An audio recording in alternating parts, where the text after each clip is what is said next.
Okay, this is Ethan Janney here with the Future Education Podcast, and I have this wonderful opportunity to sit down with Sebastian Borget of Yes. Sandbox, wonderful company that's been building and growing for years and reaching wonderful levels of impact. Tell us maybe just a little bit for the listener who's not familiar with you, a bit about your background and how you got to the point of starting up Sandbox.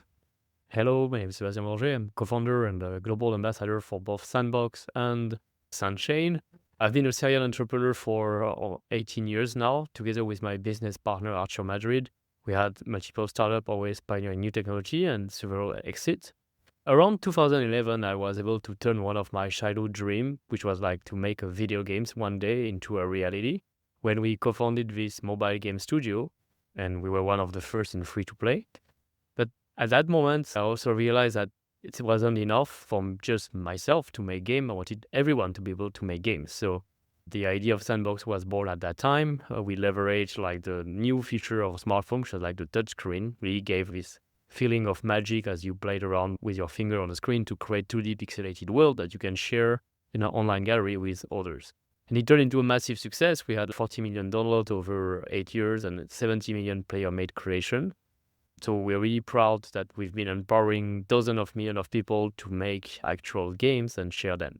And fast forward, stepping into this like user-generated content world and gaming at the intersection of gaming, we also realize that empowering people to create is great, but that's not enough. Like technology make it very easy and accessible to get started, but many challenges still exist, such as like how to be discovered as a content creator, how to actually build an audience, a community, and make a revenue. So then you can have a sustainable way to pursue your hobby, your passion into an actual job, and even maybe hire people, create your business from it, and so on. So around 2017, we found about blockchain, as we found about Bitcoin and then CryptoKitties.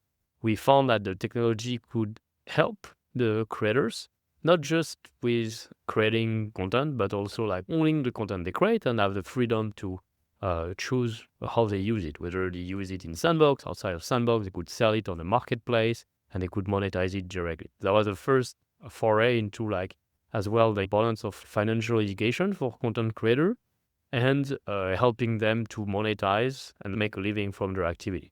Some of our content creators, they actually earn 6 figures to 7 figures in Sand token back in the days from their activity. So it's been an exciting time. We brought over 8 million users to Web3. We had over 400 major brands partnership.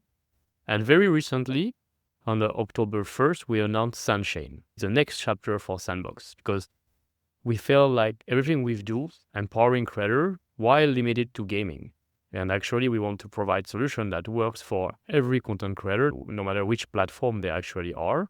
So SANDchain comes as a solution, like the financial backbone for culture and the creator economy, empowering content creators who are on existing platforms like YouTube, Twitch, Discord, etc., without them moving their audience, and offering them solution for engagement with loyalties and point on chain, a solution for monetization with why not launch their own token or have access to advanced financing.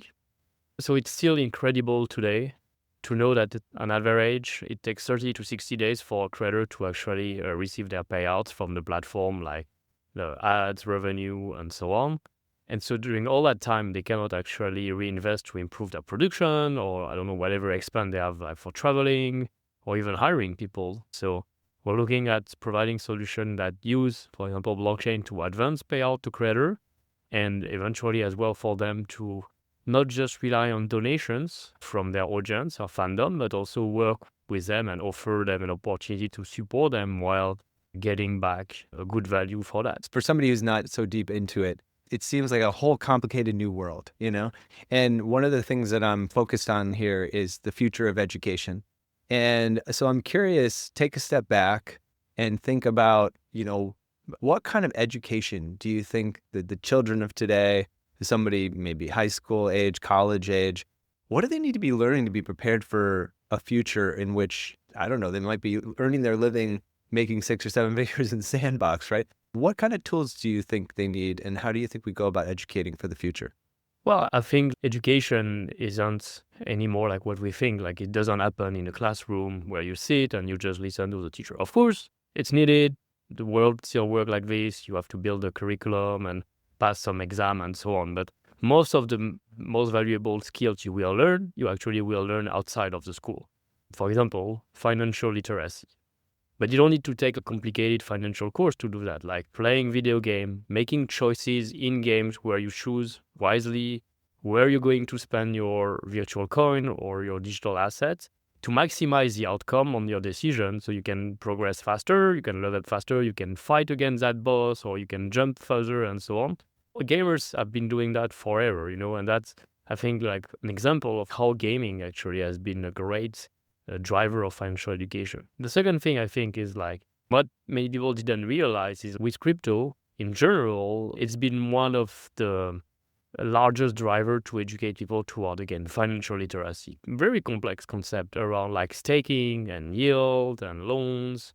Hundreds of millions of people have started to learn, start saving, and became much more informed and able to make decisions based on that. And they gain a lot of freedom from that knowledge as well. So I also think some of the important skill has been coding. Every kid from primary school should start to learn programming language and coding to start to understand logic, essentially. Education, STEM-related initiative, including Minecraft EDU, Roblox EDU, Sandbox EDU as well. We work on it to push that. I think now with AI, the paradigm is a little bit shifting and we don't necessarily think the same. So right now, I think like with AI, some people think you don't really need to know how to code. You just need how to prompt with the AI. My personal belief is like you need to know how to code. That's my personal belief. I've always been driven by curiosity. The notion of curiosity is what always motivated me to learn more things.